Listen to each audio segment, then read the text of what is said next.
Hey guys, thanks so much for tuning in again to another episode of Level Up. I got some good news and bad news. The good news for this episode is you are about to hear from one of my best friends, Rex Crain, and one of the most inspirational people I've ever met in my life. And this episode will help you in life, and a lot of aspects will change your life. The bad news is, thanks to Western Digital calling y'all out right now, the hard drive didn't work and messed up. So it messed up my audio. Rex is fine. Everything looks fine. And he sounds great. But unfortunately, for this one episode, bear with me in my audio because it's not great. But the content is phenomenal. So please listen. And thank you so much for leveling up.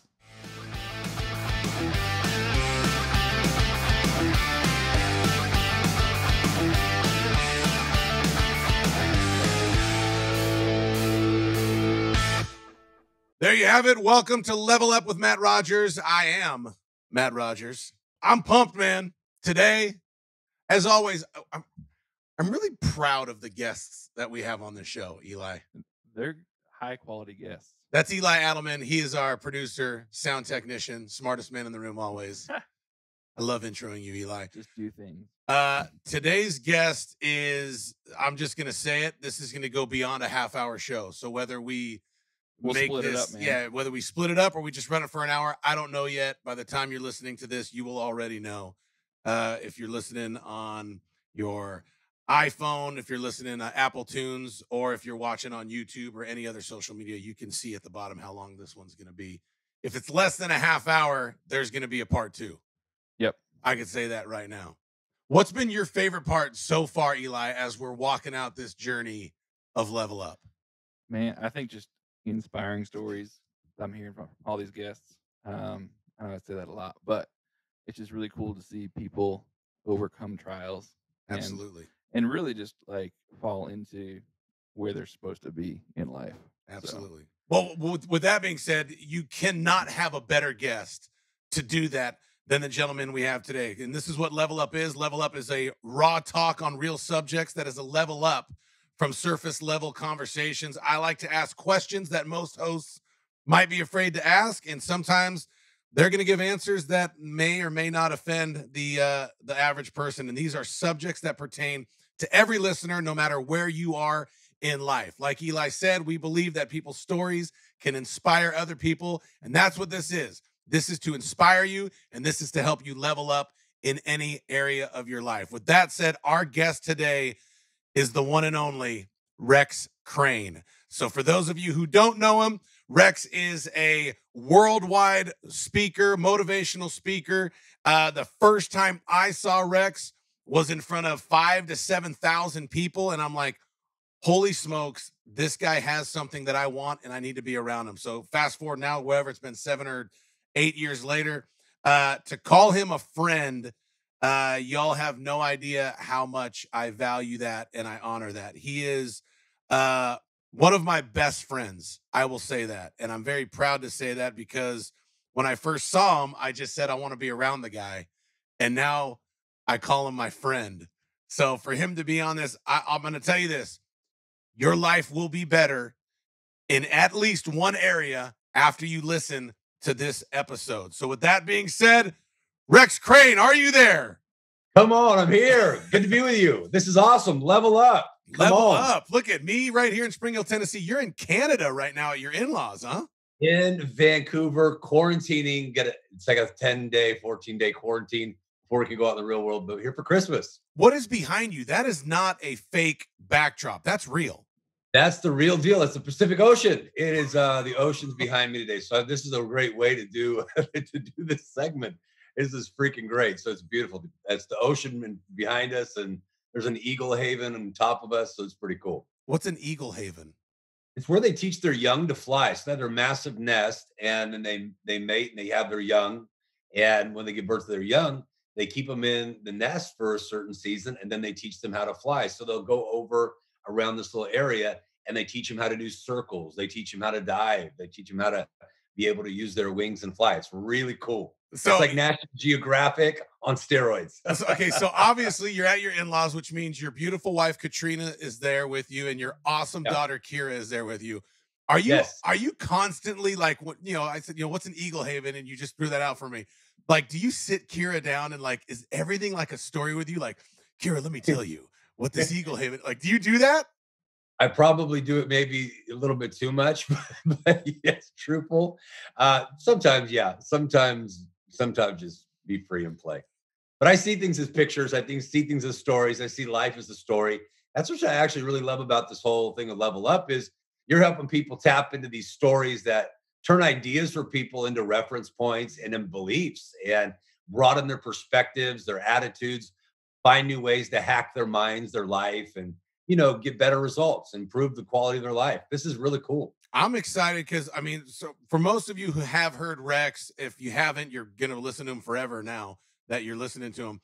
But when Rex is on stage or on a microphone, he is constantly empowering other people. He's empowering you. So you're gonna get that by default today. But what I'm excited about is to talk about you and your story because you tell little stories and stuff from stage, but I've never really heard anyone dive deep into Rex Crain. So we're going to do that. And by default, he is just going to, like a machine gun, spit wisdom, empowerment, and encouragement all over you. So with that being said, so I said in the intro, the first time I saw you was about 5 to 6, 7,000 people you were speaking in front of. And I got to imagine it did not start with 5,000 people. Where did you start? What about Rex before we saw you now? It's interesting. I played baseball for a career at a high school. I signed with the Boston Red Sox organization and was set on doing something like that for a career. I had an incredible opportunity, was very, very, devoted and gifted to perfecting that craft and seeing how far you can take it and hopefully having a really long major league, life and what that lifestyle provide. That was the dream. And it was interrupted or disrupted, I would say, through a conversation. And, I always think like if, my creator's trying to increase me, he brings people along my path that have me have great conversations. And if, life's trying to defeat me, then somebody negative or somebody really comes along the path to try to mess it all up. This woman, I had a conversation with a 76-year-old woman. She disrupted it on the way to spring training. She started talking to me. She said, I think you're going to be someone that changes millions of people's lives and you're going to speak and change people. And I go, I think you got the wrong guy. I think you got the wrong guy. I play baseball for a career. She goes, no. She says, you're going to help millions of people find freedom in who they're meant to be. And I kind of walked away going, what do I do with all this? And from the result of that, she would write me letters every week. And that started this conversation of, I think the question began to change my mind. Am I cheating on who I could really be with who I currently am? Oh my gosh. See? And See what he does? Man. her questions, like Matt, her questions, and she would write me weekly. She would write me a little inspirational note because we didn't have, I think we just had beepers at that time. We had beepers finally. You got 76-year-old ladies beeping you on your pager, cuz. She's stalking me. But she would write me these little letters and I get them in the clubhouse, the clubby would bring them in. And I'd go and like hide in the stall, like bathroom stall, so I could read them because they'd make me emotional. And she would always say, don't quit. Someone's waiting for you on the other side. Wow. And I never thought of my life in that component, like, oh my goodness, I'm going to impact other people. I thought, I love playing baseball. People come out and watch. That's fun. I love the craft. I love the process. I love all of it from baseball. I love it. Slept with my glove even at 16 years old. That was like a freaking deal. And then now all of a sudden I'm questioning, is this really what I want to give my life to? So do you think, I was going to say, do you think like she just saw a young guy and she wanted to encourage him? Or do you think she was like a prophetess or a woman of God that was sent there to build you up? Like, who was she? Like, what do you think? I'll use the term, I think she was just a grandma that was really into like letting God use her to bring things out because she saw something in me I didn't see myself. And I use the term when I speak a lot of times, and to a Christian audience or a spiritual audience, it might make sense, but maybe to the a non-spiritual audience, that word. But I use the term, she prophesied me blind. She made me blind to everything I thought was a reality. And the more her conversation happened, a world began to exist that I didn't know existed. And all of a sudden, I started having like these cravings. It's like if you get pregnant, when Katrina, my wife, got pregnant, her cravings changed. And Right. all of a sudden, these desires, and I started thinking about, well, how could I make a difference? How could I solve? I always like to solve problems. I always like to help people relationally or boost people, inspire people. I was a part of children's hospitals, things like that when I was playing baseball or helping kids that were with disabilities and wheelchairs or Down syndrome, things like that. I love that. I really, really love that. So I always had like this compassionate side to me. But once her letters are really began to cause this conversation, I began to pray. And I really, really began to pray like, God, is this really the God idea? Is this the plan? Is this the dream? Is this the destiny for my life? And if it is, I don't know the next steps. I don't know how this is all going to work. And I remember it was a really like maybe like about a 3-month, 4-month process where there's a struggle. It was like an inner civil war. My head was rejecting something my spirit was craving. Wow. You ever been there? Like Oh, yeah. where your head, your heart demands something, but your head rejects it. So Because your head goes back to like what you're used to and what you're familiar with and what you're good at. And yet you have this dream that's bigger than life, something, the desire that's bursting inside of your heart. And then you're like, oh my goodness, but if I invest in it, am I going to lose myself? Am I going to lose? What am I going to lose? And that rather than the question of, well, what am I going to gain? And so I think I held back for a little bit. And then on December, would have been on December 12th, just like 3 days ago, many, many years ago, I made when we're filming this here, I made the decision and I walked away. unbelievable. Did you grow up hearing God's voice, a religious guy going to church, like, or were you a kind of a bad guy at that time when she said all this to you? Mom and dad grew me up really, really good. I have great like parents that lived in faith and loved God. And I didn't have, I think I took on their faith. I don't know if I developed my own relationship with God. A couple nights prior to this experience, I had prayed and said, Jesus, if you're real, it was March 7th, 1996, 8:44 p.m. Wow. True story. I said, if you're real, I would like a relationship with you. If it's just all fantasy, then I don't. And then 2 days later, I walked into Louise Hicks, the 76-year-old woman. Oh, wow. Wow. That's a true story. Because people always wonder, like, how do you know when God's speaking to you? And do I have to read the Bible or how do I pray? Is it different for everybody? Because you hear all types of stories. Yeah, well, I think God does anything he can to, God gets more glory out of all of our success than out of our failures. So he's always speaking and reaching out. He speaks through nature. He speaks through the Bible because, the Bible says faith comes when you hear him talk, but he also sends people along your path to speak into your life, to encourage you, to pull out of the greatness inside you, to place demands on your potential so that you level up. You don't settle for where you are. Right. Because I believe that about God. I think God's always after all what he put inside you. I agree that 100%. And this podcast is something God has laid on my heart, which is why I'm laying it out there. And Yeah. I intentionally try not to make it a quote Christian broadcast, but loving the Lord is who I am. And I can't help but bring it out regardless of who I'm talking to, whether it's a spirit filled Christian or whether it's an atheist that think Jesus Christ and the Easter Bunny are the same thing. But I'm saying that to say, wherever you're at in life, if you're listening to this right now, this probably is one of those points where God is speaking to you. So you're not listening to this by accident, whether, 76-year-old grandma shared it with you or whether you just stumbled across the things that was recommended to you by Apple. But I would say stay here and listen to this for about the next 30 minutes because the best is yet to come. One thing that I've loved about you, Rex, is that you've kind of opened my eyes to, we always think opportunity is something we have to say yes to. And, oh, God brought this across my past, so I got to say yes to it. But you've taught me personally how important it is to use the word no and say no to certain things. What can Yeah. you tell people? What did you say no to in your life? And how do people know what to say no to? Well, I think if you don't have a firm basis of what life's about for you and a sense of purpose, then you have nothing to evaluate your decisions. So you dabble with everything and we flirt with things rather than commit to things. But reality is formed around what we're committed to. And usually it's not like, I know people love to blame the devil, love to blame the government, but that's usually not why we're not further along in life. It's usually lack of commitment, but lack of commitment comes from, I don't have tenacity and I don't have the commitment level because my purpose is insecure. Right. I try this, I try that. So I think settling upon an aim, and I use this as a hook for me, because wisdom is knowing what to ignore in your life. Opportunity is everywhere. And I think the best story that pulled it out, I went to go to Bruce Lee's kickboxing school. A friend of mine took me there one time. And so we're down in Carson, California. And I got there, and all the male like fighter guys that were in there, they already had someone they were going to spar and hold bags with and hit. And so there was this little woman. She was about, maybe about 25 years old, and she was about 5 feet tall. And she said, "Hey, we can do together. You can hit my bags and I'll hold these bags and you can hit them." And I thought in my mind, oh my goodness, I'm too strong.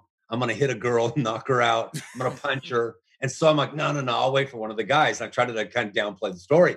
And she goes, "Come on, just do it." And in my mind, I'm thinking, no, I'm too strong. I'm going to knock you out. And then she goes, "Come on, just hit me, you wuss." And she kind of plays just kind of a little jab at me. So, all right, let's go for it. So I went to hit her and I used all my energy out here to swing. Those and haymakers? She went straight shot, popped me right in the face. Well, I was using all my energy out here. And so then I'm like, okay, I'm going to fake one way and come around the other way. And she went pop, pop. And she said, "Let me teach you a lesson." And this is really good what I'm saying here. Watch. She goes, "That's what most people do. They spend their so much time trying to extend so far, and they use their energy so far out here when you have most power and most pop with what's in front of you." Most people live life like a shotgun rather than a freaking rifle. A shotgun explodes in 100 pellets in a million directions, but they lose their velocity and their power after about 10 feet. They can hit about 20 feet away and bounce off your freaking arm. But when you take a rifle, you got to aim it at something, because if you don't have a vision for your future, you're going to always return to your past. Oh, And I think see? having the idea, think about that. A mental picture of a future state is the bridge from where you are to where you want to go. 89% of what we learn and we engage in, it's visually. And the idea is, if sight's a function of our eyes, vision's a function of your heart.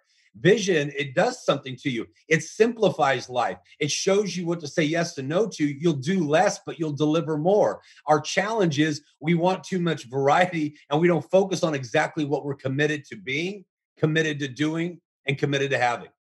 And going into being in this new year, let me just throw a little idea. If there was one word that you would be committed to being, and I want to challenge people on this, because so many people have vision for, I want to make $200,000. I want to build this business. Well, that's fantastic. If you don't grow, you're going to suffer. Mm-hmm. You're going to feel unfulfilled. So I always like to have like a vision for who I'm going to become, what I'm going to be about. But this simplifies my life. It tells me who to partner with, where to put my time, my investment of energy, resources, and it shows me what to say no to. I've turned down a lot of opportunities. Yesterday, in fact, I met with a group of people that wanted me to come on. They offered me money. But you know what? I was on the middle of the conversation. And when I got off, I turned to Katrina and said, "You know what? I don't think that's the right thing for me to do." They offered me a good amount of money to do something, to come on and to speak to all these people. And they have a lot of great people involved in it, people in the NBA, things of that nature. I go, but I don't feel like that's the right thing, because this is not what I'm about. Wow. That gave me, let me almost be like a surgeon, taking a sword and cutting away things that are false in my life, or cutting away things that aren't going to forward me. And I think that's a big thing. Most people don't. So they say yes to everything, because we were raised, probably a lot of our generation, by people that were generalists, that came from the Renaissance. Like, you do a little bit of everything. You just do a little bit of everything. You don't master anything. You just do a little bit of everything. And so everyone's thinking, "Oh, that's cool. Let's jump on that train. That's cool. Let's jump on that train." But man, I don't know about you. I want to tap into, let's use this for a minute, because I think this is kind of a cool little idea. And this is something I believe in, I live in. It's me, but it's also something I teach. My similarity to you, Matt, and to whoever else is listening, it creates comfort. Mm-hmm. But your difference and my difference is what creates rewards. Many times we don't have commitment because we study what's similar in our life and we're trying to fit in with people. But if I discover my difference, I will recognize what people need from me. That shows me what to focus on. So most people never studied their difference. They study their similarity. For real. And like Plato said, a life unexamined is not worth living. But think about it. What do you love to think about, learn about, read about, study about? If you were to be paid $100 a day for the rest of your life and you were to commit and create something with that, what would that be? I always like to ask the greatest question: whatever draws the compassion out of you, you are assigned to bring healing to on the planet. Hands down, don't matter your background, your pedigree, you have $5 in the bank or you got $500 million in the bank. If you can draw out and understand what draws the compassion out of you, that makes you so necessary on the planet because God has designed you to bring Amen. healing and change to that. Now I know what to ignore. It's true, which is why I mean people's lives are so important, and now more than ever, people have such a low view of themselves and their destiny. And I always got to remind people, like, look, man, he created you in his image for a reason. And Yeah. it's exactly like what you said. And I think one of the biggest lies on the planet is suicide because people think they're taking something that's theirs. It ain't your life that you're taking. It's what God put in you, and you're taking from him, not yourself. So to hear you say that is I hope it wakes some people up to know what their potential is and why they're Yeah, here. you said something really cool because a couple nights ago, I won't say where it was. 1,700 people jammed in a building, and the police threatened to shut us down, everything because of tyrannical lockdown stuff. Right. And in the midst of this whole experience, this gentleman, he's about 6 foot, he's like your size, 6'5", 6'6", big buff guy, Gorgeous, and tall, dark, and handsome like me. yeah, gorgeous, gorgeous, GQ, you name it. He stood up and he goes, "I need help." And he began to talk about how the last 20 months he had tried to commit suicide. He's a dad, he's a Jeez. husband. He's in his maybe late 30s, early 40s. He tried to commit suicide twice, really severe. And I just said to everybody in the crowd, I said, if you feel overwhelmed because of what's happening in life, maybe because of the way 2020's been or what's going on in your world, you're a great person. You got all these wonderful things to live for, but you just feel overwhelmed by life. If that's you right now, I want you to have the courage to tell yourself the truth and stand up for your life. Stand up. I'm going to help you. 23 people instantaneously stood. And I went away that night thinking, you know what? They're feeling this way, number one, because of what's happening around them, but also because they lack direction and vision and purpose within them. Mm. They don't know who they're going to become. They don't know where they're going, and they're waiting for some outside force to determine and define that for them. And so the challenge is they're living, you misdiagnose, you mistreat. Mhm. They've misdiagnosed their life because of what they're going through, that they forgot what they're going to. You can't you can't cut away anything in your life that doesn't work until you know who you're gonna become, and who you're committed to becoming, and what you're committed to creating. Amen. I want to get a little bit personal with you too, because a lot Yeah, of people see this side of you, and unless they read one of your first books, I know you're not promoting it right now, but I am going yeah, to promote it for you because it's one of the first things I read by Rex. It's called Life Lift. You can still get it on Amazon and everywhere. If you don't know where to yeah, get it, email me. I will get you a copy. This book was a game changer for me. And I do want to get personal with you because you said something in this book that's always stuck with me because you're so positive. And, when you look at you, you see the success. But there's a part in your book where you talk about what you just said, like the insecurity, feeling yeah, down. And here's what you said, and I'd love for you to comment on it because I mean, you've been there. It talks about insecurity. And you said in your book, how do you see yourself when you're going through something you didn't think that you'd ever go through? Well, I know what it's like to suffer from this kind of insecurity. I went through a hard setback many years ago when someone in my life walked out on me and she said that she didn't want to be a part of me anymore. A great deal of my identity was wrapped up in her. So after she left, I didn't enjoy myself. I was broken and feeling abandoned, lost, and rejected. Suffering from insecurity one minute, I was up, and the next I was down, meteor minded, as they say. You went through that, and I know that at least half of the people listening right now are going through something similar. How do you get over that, and how do these people get a rebound off of, arguably one of the worst years in their life, let yeah. alone worst years maybe on the planet? I think really with a perspective, when you go through something, you think it's going to be forever. You think it's permanent. And immediately when I went through that, a really, really challenging time there, suffering from depression, and yet when you have to be out from in front of people, you have to be on. You have to act like you got it all together. But then you go home and you're in pain. And I think you either run to uh, the refuge or a refuge. And I ran to God. I ran to relationships that were empowering me. I ran into being honest. I think for the first time in my life, I just got really honest with myself. Things I like, things I didn't like. It's okay to cry. It's okay to feel. But then I had a really great piece of wisdom that came to me in that time. And a gentleman helped me with this. I think I became more recognized for saying it, but I think it came from him. You're never what you feel, you're what you decide. Because the feelings you feel when you go through a relational setback, a physical setback, a financial setback, you lost your job, you're on furlough, your business is closed down, you can't open, and you're upside down. You feel all of these feelings. And for me, you want to medicate that because you hurt you. You're in pain, you're in suffering. So you're in trauma. So you rhyme it, if you will. You can nurse it, you curse it and rehearse it.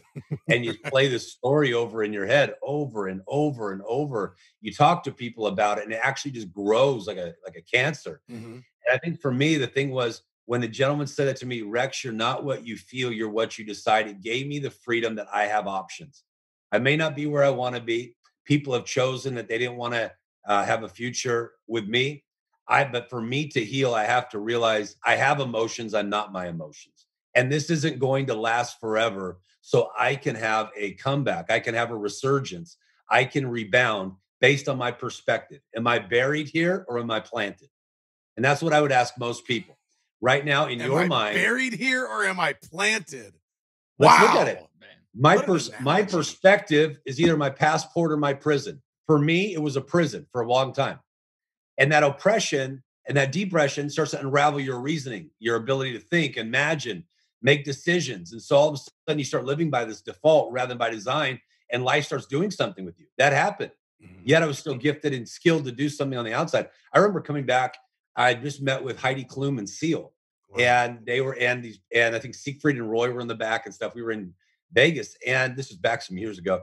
But I remember sitting there going, I should be enjoying. I should be having so much fun. I should be having all these all these great things are happening on the outside, but I'm in pain on the inside. Mm. And man, I remember even opening the sunroof one night, and I said, God, I was thinking it was in Malibu Canyon. I was going to end my life, and I was so much pain. And I rolled down the window of the sunroof, and I said, God, tell me something nice about me. I don't want to hear about what a great job I did speaking, who I did help, and all that. Just tell me something nice about myself. And that night changed my life. I What did he remember that say? night. That night changed my life. I went home and What I did went God say? back. What did God say about you? What nice did he say about you? He began to tell me, he goes, Rex, he says, if you'll trust me, my love will give you a comeback and a beyond. It won't just be a catch up to where you were. It'll be beyond what you think, but trust me. And you'll have to trust me this, but I love you. I'm committed to you as a person more than whatever you could do and whatever you could do, to help people, use your gift. He said, I'm committed to you as a person. And I really ended up, it's just the funniest things. It sounds funny to say. Now I started saying that over myself, like God loves me. God's in me. I receive it. Then I would say, I would practice smiling. It sounds so funny to say. I practice smiling. Like what? You look in the mirror and smile or what? Yeah, and feel like an idiot, to be honest with you. Yeah, Eli, do you because ever practice smiling? Man, I don't think Yeah, I've ever because practiced motion creates emotion. You have 82 muscles in your face. So I can build my biceps by doing curls. I build my triceps by doing pull downs. I build my lats by pulling pull downs. I build my abs by doing sit ups. You build your just, and I have 82 muscles inside of my face. And that affects so much of the dopamine, the serotonin that goes into my brain, that gives me the feeling of ease. And I was feeling so much anxiety. And at that time, just by practicing smiling, it settles your heart rate. It bolsters your immune system. If you do it for 5 minutes a day, it will release dopamine in your brain. It actually speeds up your metabolism, where if you did it over 10 minutes a day, you can actually start to lose weight just from the power of smiling. That's and it's true. And I didn't think about this until you just said this. But my wife Terry and baby Sam, she's 6 years old. They were in the car like 2 days ago. Sam got on something because she's such a drama queen, but she started crying, and in the middle of her crying, she thought of something or she did something where she started laughing. So she's doing Yeah. the thing where she was laughing and crying at the same time. She goes, and within like a minute, she was laughing harder than she was crying, and then she ended up like on a high note. So to hear you say that, it's like, wow, I've actually seen Well, my and kid when you do do that. that, it's amazing. You could actually start to feel better just by doing that. And so that I practiced that. To me, at first, it was a suggestion from somebody, and I thought, oh, shoot, but I had nothing to lose. I was still in pain. It made Right. me more grateful. I realized, and hopefully people listening, the last 6 days, 1 million people have left the earth. You're still here. If you have a roof over your head tonight, not the one you want, but the one you have, you're in the top 24% of the people in the world, the richest. If you have a 15 American dollars, Matt, to your name tonight, like anybody else, you are in the top 12% richest people in the freaking world. That's But you crazy. start overlooking all these things because you're going through trauma. And I think realizing number one, I'm not what I feel, I'm what I decide. I still got options and choices. Where I am is not going to last forever. That immediately lifts off this helplessness and hopelessness. And then I started just kind of practicing being in a good mood. Right. People would say, like, man, you're going through it. I go, yeah, but I just decided to be in a good mood. They go, people ask me all the time, they go, why are you so happy? I'm like, because I chose to be. I Right. didn't wait feeling in a good mood. I didn't want my mood to decide what kind of day I'm going to have. So little sleep, pressures, whatever you got in your life. Today, I'm going to be in a good mood. Today's the only day I'm ever going to live. And I know that if I'm going to really be great as a lover, as a husband, as a friend, as a speaker, whatever I do, then I'm going to perform so much better if I just decide to be in a good mood. Let me ask you a really, really tough question because this is something that really bothers my Yeah. heart, and I really don't know the answer. I think I have judgments and opinions which don't mean anything, but this is a tough one for me.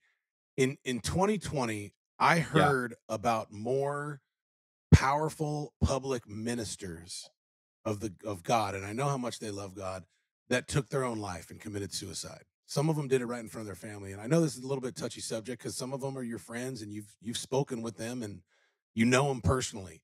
My question is, when I'm talking to you, you know who you are, and you said, in my darkest times, I ran to God, I talked to God. What happened to these ministers that know God and have been preaching their whole life, and they still take their life? Like, how does that happen if they really know God? Like, it's such a tough question, but it hurts, and I don't know the answer because you know God, you talk to God, and in some cases they've been doing it longer than you and I both have combined. How does that happen? I think of not taking care of your soul, and you become a human doing rather than a human being. And most of these people had amazing hearts, amazing to commit themselves to better humanity for all these years and to touch people and love people at their worst. And they take personal hurts and they take it on where they hold on to hurt rather than release it. They got burnt out in being human doings Mm. and always performing and not taking care of their soul, building relationships where they had friendships just based on who they were, not on what they do. Because a lot of that is so much brings variety, the juice, the spice of life that you need so something doesn't become stale. Because when something becomes bored or you even become boring, anything, life loses its taste, it loses its luster, and you stop seeing things to invest in. And ultimately, at some point, they started to believe a lie that life was not worth living, that the pain would never go away. And I remember I had a guy, really, really cool guy, Tim Story. He called me and he said, Rex, he said, this pain will pass. It might not feel like that. It feels like a life sentence when it's only going to be a life season, Mm. unless you decide to make this your whole life and let the issue become your identity. But it will pass. It did not feel like that when you're in the middle. That's why I learned in that stage, you're not what you feel, you're what you decide. Because, man, those emotional highs and lows, what people are feeling right now, the emotional highs and lows, financially highs and lows. And I think what happens is a lot of those great men and women who've unfortunately made that really horrific decision is it became short-sighted. If they were seeing life from a longer perspective, and with more clarity, Mhm. then they wouldn't make those decisions. Right. But they got stuck in a moment and they chose not to get out of it or go reach for help. So hopefully, if anybody's listening today and they do need help, hope they reach out to you. Hope they reach out to somebody and they say, "Hey, I need help." That doesn't make you weak; it makes you strong. Like you're owning your life rather than just Yeah. letting things take charge and run your day. Absolutely. And don't ever feel, if you're listening, don't ever feel like you can't reach out to me or email me, and we will Yeah. get back to you. And I can promise you that. It just hurt, and you brought a lot of clarity to that for me. One thing you made me think about when you said they're human doings instead of human beings. My mom, who was the biggest source of encouragement in my life, she passed away in '04. Her sister, who my aunt I'm really close with, she said, Matthew, one thing that God told me about your mom versus me, she said, your mom knew how to enjoy God. She just loved who she was in God. And my aunt said, God told me that Sam knows how to enjoy me where you're caught up in serving me. And there's a huge difference, kind of like that Mary and Martha thing where, Jesus said she chose the greater one to enjoy me. Yeah. So I just want to challenge people to enjoy God instead of walking this tightrope. You got to do this, you got to do that. Like it's his his yoke is his burden is light, right? His yoke is easy. And it's more about Powerful. it, your Christianity is not your church attendance or what you know or memorize. It's more of just enjoying, seeking the kingdom and just What if we retired from being Christians and we just became Jesus followers? I've met so many Christians that know nothing about Jesus. Mm, Jesus was so enjoyable. No matter where you were in life, everybody wanted to be around him. right. And whether you consider him a political figure, a prophet, or your savior, the reality is he existed on this planet. And in 3 years, 3.5 years of working his calling, he put his calling before his comfort. I just want to throw that in there. So hopefully somebody else will decide I'm not going to put my comfort before my calling. In 3 years, he revolutionized the world. So our calendars are AD and Right. BC. One man split time with 3.5 years of his work. He had 100 miles geographically or kilometers of location and never went out of it. And he still changed the world. His message, his love, his freedom changed the world. And it took shaky people, gave them sturdy projects, empowered the lowly people, healed the sick people. And his name is still being talked about day in and day out all over this world. One man split time. And he was always in a good mood. And still is, right? Whether they're cursing him, whether they were blessing him, it didn't faze him. He was in a good mood.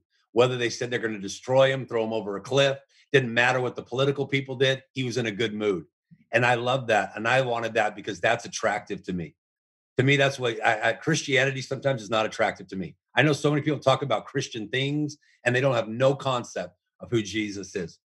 As somebody that's really experienced Jesus, and I really love him because he loved me. I I love know it. what he's done for me. I know what he's done for me.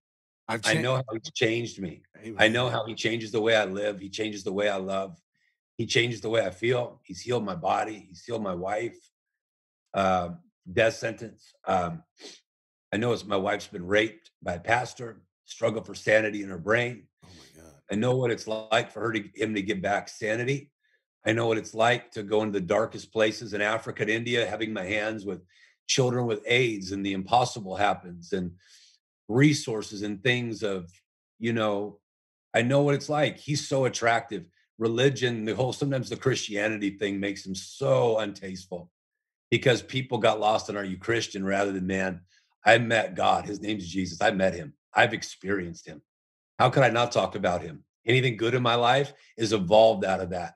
I'm passionate about people because he's passionate about people. I want to see people succeed because he wants people to succeed. I want to love the worst people and see the best in them because that's the way he is. And I feel like that's so attractive, where you could take on 12 business owners. He didn't go after any religious person. He took on 12 business owners. He liked the fact that people want to bet on themselves. He didn't That's need a so bunch of crybaby on people that were religious people on a welfare spirit. He wanted people that were warfare. They wanted to create. They wanted to freaking conquer. They wanted to build big stuff. They wanted to do big things. And he knew they were shaky. Yeah, he placed great demands on them. And to me, that's so attractive. And in today's world, man, I think we could use a really great dose of him. amen.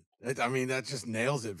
And I always believe that it's in the heart of every person to want a king like Jesus. They just don't know it because he's been so misrepresented. And the way that you talk about it, like that's attractive. Like you can't not want to know a little bit more about that, regardless of where you're at in life. Because we've heard the Christian story, And the other stuff, but what you just said, like, wait, doesn't matter where I am, he's interested in me, because I thought, and a lot of people think like everyone's predetermined. Well, God chooses this one and then not that one. Well, that personal makeup of that, like predestined, because we take that, predestined from the foundation of the world, and we take that like predestiny, like, oh, you get it and you don't. But if that's the truth, what's the point of even evangelizing or praying in the first place, right? There's no reason for faith in. God created robots, and that would actually make him totally opposite of the way he says he is, which is merciful and kind, because that wouldn't be true. That would make him bipolar, and he's not. Pre-planned or predestined, if you want to use those words to anybody listening on this from this standpoint, it just means he planned in advance. Every person's life would be a success. You're made in his image. God doesn't make something that he dooms for. That would be dooming himself. He doesn't do that. He doesn't have an inner civil war going on. You're his offspring. You're the highest form of his creation. In fact, your very existence, even whether if you don't choose to believe in him, ever ask him to get involved in your life, he won't if you won't want him to. He'll stay away. He'll give you a life. If you don't want him, you can do it on your own. You can do it the Frank Sinatra, I did it my own way, and have a self-made life. I was asked by one of the biggest speakers in the world. You would all know him. I speak for a lot of his events. And they said, what do you use to get your results? And I said, to be honest, I said, I use the Bible. I use Proverbs and Psalms. I go, I don't want to build my life on pop psychology, success stories, success motivation. Everybody now is an influencer of success. Right. What is success without significance? It's BS. You know me. I've been in homes with billionaires, and they're going, what do I do in my life? I got everything. I got lost in the bathroom of one of their mansions. It's 46,000 square foot home. The butlers had to come find me because I got lost. And they're still sitting there going, I brought you here because I don't know what to do in my life. And I thought, who's the richest person in this place? I am. Right. I have the least amount of money, the least amount of the things, but I'm walking out because I know I got my wealth. I know who I am, and I know what life's about. And I think that it's a powerful statement, man. I hope that people would open their heart to God. You make God feel good, just the fact of your existence. Everything's were created for his pleasure. That means right now you give God pleasure. Even if you're not serving him, there's things about your life that give him pleasure. Right. One thing that you taught me, because we talk about, these billionaires and these people of success, and they have things, but they're miserable. And you told me this a long time ago, and I've never forgot it. You said, Matt, the principles of Jesus lead to prosperity, but the person of Jesus leads to peace.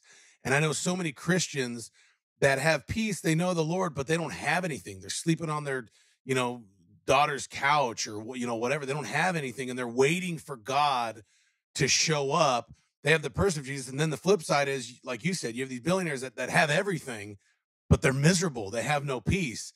And I know you believe, why not have both, right?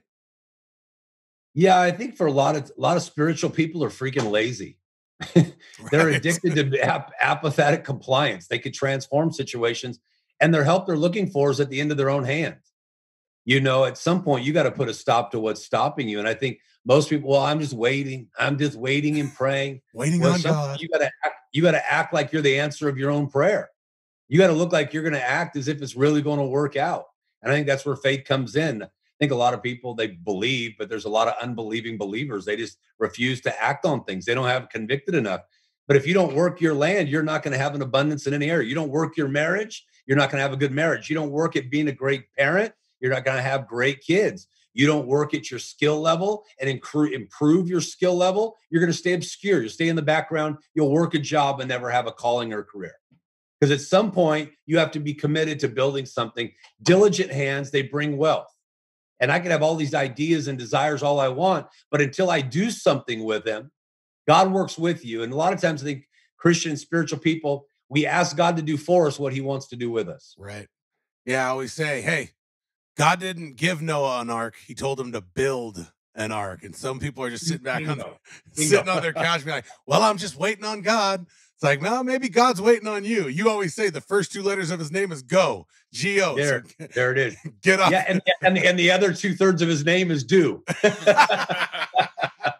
So you got the 564 times in the Bible, God talks about work. It's important. Right. God's a worker. He works 6 days. He's still a worker. So let me come back to you making it personal. Like Yeah. you haven't always been like this. Like you know the Bible and you have so much that just comes out of you. It's not like, I mean, I've been in Hollywood for a while now, and I was a finalist in '04 of Idol, and then I hosted shows from there. So I've been in the game now for 16 years. There's so many people, like you said, influencers now, and they read a book or they read a catchphrase on an Instagram. It's like, okay, I'm an Instagram. That's not you. But my point is, this hasn't all like it comes out of you, but you weren't always like this, right? Like, what about what's the 16-year-old Rex like, and the 18? Like, what happened to you? How did you become like this? 16-year-old Rex, struggling for identity. Baseball, struggling, drugs, dabbling with stuff. And I think trying to find who you are outside of your family, finding out who you are, who you're going to be in the world. After, baseball, gosh, 19, I committed to, I wanted to be a kind of certain person where I saw somebody else speak. He was the Raiders chaplain. And something jumped inside me, go, I could do that. Like there was like a somebody else modeled something and it influenced me in a way where I want to do that. And I was around him a lot. And I noticed that if we went to a hotel and the maids, he would treat the maids one way. If we were with Robert Downey Jr., he would treat him the same way. If we were with the Crow Indians in the middle of Montana, we would do the same thing. And I'm like, man, there was contagious about that guy. Yeah. And I go, and I had never seen it like that. And I said, I want to be that kind of a person. Well, what does that person do? He always encourages people, whether he was up or whether he was down, whether he's going through things or not. And I go, I want to do that because I found his life was so much better than the one I was living. And there was something, and rather than let that defeat me, I go, man, I could adopt that and really hone in. I ask questions. Well, how can we do that? I ask questions on what to do. Right. And all of a sudden I made that I said, this is the way I'm going to live my life. And some people, that really frustrates people. When you're in a good mood, you've experienced that. Oh yeah. It pisses Why are you so people happy all off. the time? Why do you say I love you so much? It pisses people off when you're happy.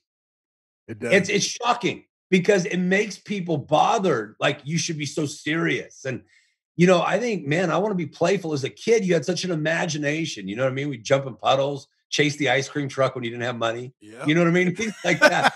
You're happy. Eli, look at Eli. It's like, yep. Did you chase the ice cream truck when you had no money, Eli? I lived on a busy street, so they never stopped. Yeah. You had all this playfulness, this passion, this energy. You came out of your mama's womb with a shout. If you did it, that doctor spanked your assets to make sure you had some type of a shout in you. But then you think like people's shout gets reduced to a whisper. Yeah. How's life? Well, I'm fine. Fine. You ask people, that 4-letter F word is screwing people's lives up more than anything. How are you? I'm fine. How's your relationships? They're fine. How's money? Fine. That F word F's you up. Think about it. It's not painful enough to do something about, because I was there. I was going everywhere, enjoying nothing. I was going everywhere in my life. I was peace process in Israel, flying in on a G6, military around, middle of Amman, Jordan with King Hussein. I've been there. Princess Diana's death. I've been there. Michael Jackson's funeral. I've been these places and wasn't enjoying anything. Because if you don't enjoy yourself, you don't enjoy anything. So when you talk about that guy that you saw, did you get around him? Like, how important is it for you to be around people that you want to be like, and how do you do that? Yeah, I mean, you're gonna, eagles. They mate with eagles. They mate in the air. They always hang out with people. I mean, I always think about you hang out, walk with wise people, you become wise. You hang out with fools, your life unravels. And most people, they hang out with people that want to fondle them but not forward them. And I wish you could see Eli's face right now. Yeah. Well, they do. They choose parasites. Parasites want what's in your hand, but they don't want what's in your heart. Parasites just want you to sponsor their life, keep things as they are. And a lot of times I think people they like to go to you knew me when crowd. I remember when I knew you when. They want to talk about old things. Man, I can honor that, but I don't want to live there. I want to know, I want to be around people that sharpen me, they deepen me, they make me more sensitive, make me more caring, compassionate. That doesn't happen by chance. The scripture, the wisdom of Bible says, choose your associations wisely. You become like the people you're around. There's a Hebrew word, it mashaks, it rubs off on you. And I don't want people with sloppy habits around me because I'm going to become sloppy. Right. That'll corrupt me. I don't want people that are always negative, always talking crap on people, gossiping about people, talking about what can't happen, why this won't work. It's amazing. Do you know that we're told the word, like, say, I can't 177,000 times by the age of 17, but we're only told the word I can 5,000 times, psychologists say. That's crazy. So most people have a mentality, and now think about this. Let's just look at this. Their psychology. 86% of what people feel in their emotions is what they speak out of their mouth on a daily basis. And if people are low emotionally, when they feel less, they risk less, they love less, they give less, they're less present, they're less of everything. That's all because of this mentality, the way that people think. It's not gonna, this can't happen. This can't. You hang around those kind of people, their can'ts will begin to silence your wants. And I found, man, I don't know about you. I want to partner with people that are going somewhere on purpose. They don't need to be doing the exact thing I'm doing or be just like me, but I want people that are going to sharpen me, put an edge in. Exposure expands. Right. Exposure expands. For me, there's certain people that I want to be around, that I can learn something from them financially, but I can't learn anything from them spiritually. And then, vice versa. And that's why I diversify who I hang out with, and I just don't, live in a Christian bubble or a secular bubble or mainstream bubble, whatever you want. Yeah. Everyone has something that they can offer. And, I like Miles Monroe said, there's over 7 billion people on the planet and none of them have your fingerprints. You're born an original, don't die a copy. Exactly. The one I love what you said. But well, Nipsey Hussle, he passed, I think, last year. Nipsey said something great. If you look at the people in your life and you don't get inspired and challenged to be something more, you don't got a click, you got a cage. And it's the truth. Nipsey. That's good. Nipsey just busting out something. I don't know any of his rap songs, but I do know that little quote he gave. And I think it's true. And you got to ask yourself, are the people that are in me, are they making me richer? Are they making me poor? Are they making me more sensitive? Are they making me more compassionate? Are they making me more creative? Or are they dulling me? Are they making me more bored? Are they keeping me the same? Because you're going to go, birds of a feather flock together. It's the truth, huh? Yep. And man, I definitely don't want pigeons around. Pigeons will crap all over my dreams. You get around chickens, they flap, but they don't fly. But you want around people that are willing to take chance, willing to be risk takers, willing to do things. Here's when you say willing to, do things. This will be, my last question. I hate to let you go, but for time wise, it's got to end somewhere, and I could sit here and talk to you for 4 hours. So you said, I'm thinking of this word, and this would be my last question to you is, how important is your faith, or how important is faith? I'm not just saying like, oh, faith to go to heaven someday, give your life to Jesus, you can go to heaven. I'm not talking about that. I'm talking about living life here, now, on earth, faith. Why is that important? How important is it to you? Because without faith, you don't have peace and you don't have joy. So bottom line is this. Faith allows you to have peace of mind, peace of heart. It allows you to go forward and not stay stuck where you are. And through the Bible, he said, through faith, you have joy in your life. Man, that would be the worst experience, accomplishing everything, being a human doing it all, and you don't have any joy. You don't have any pleasure in your life. You're always going somewhere. Man, that's one thing that I'm committed to living in, is living in peace and living in joy. Living in peace and living in joy. When I joy, I have strength, man. You're only as strong as the level of your joy. And if you don't have faith, why are a lot of people right now, suicide's up 8,000%, while COVID recovery rate is 99.7. And then they want to give you I shouldn't talk. I'm going to get myself in trouble. No, go ahead. They want to give you something that has the vaccine only has a 95% recovery rate. Why would you take a vaccine that's 4% less than the recovery rate without it? But suicide and depression's up 8,000%. People are joyless and peaceless. And a lot of it is because their faith, they've stopped using their faith. It's a gift. Everybody has it. God gave it to them. And it can grow and it can span. Your weaknesses can turn to strength. You can break out through faith out of a spirit of defeat and break back into a place of dominion, conquering, winning, overcoming, achieving, and all those things. Every great comeback story, there was faith involved. That I'm a product of my past, but I'm not going to live as a prisoner of it. I'm not going to sit and settle here, but I'm going to stretch beyond. Some of those stretch are steps. People don't like steps because steps aren't sexy. Everyone likes to jump to the success. You know it, I know it. Everybody knows this, but we don't think it sometimes through. It doesn't happen that way. You work it. Dave Chappelle, how many years did David LaChapelle, the best comedian on the planet right now, was told you suck, you're not good enough. He was booed off the stage all the time. And he would be telling jokes in the middle of Central Park for years, writing the comedy scripts that now people pay hundreds of millions for. He was back there. Steve Harvey, living in the middle of a car, now worth $100 million freaking dollars just 20 years ago. He said he used his faith and breast out. Kevin Hart, his mother's, it was, talked about, he said, it was my mama's faith that kept making me move me in certain directions. Let me tell you something. Faith is all equal opportunity for everyone. Right. And you can decide to have faith. You don't feel faith. You decide to have faith. The object of your faith determines how high you go. If you're the object of your faith, you can only go as high as you can go. But man, you shift that faith to God, all things become possible with him. And he's not intimidated by your weakness. He's not intimidated by your past. He's not intimidated by your present, your addictions, the things that nobody else knows about you. He's for you. He's got a good plan for you. It won't quit. But when you put your faith in that, man, you start to find his super can hit your natural, turn things, get you out of things, and get you into things. I think one of the coolest things you ever told me is faith doesn't make things easy. It makes things possible. I love you, man. Faith is not convincing God to go big. It's just joining God in a life that's bigger than the one you got. Woo! Now you know why we have the best guests on the show. You're welcome. That was Rex Crain. Rex, I got a couple things here that I wrote down. Everyone can follow you at Rex Crain. It's REXCRAIN.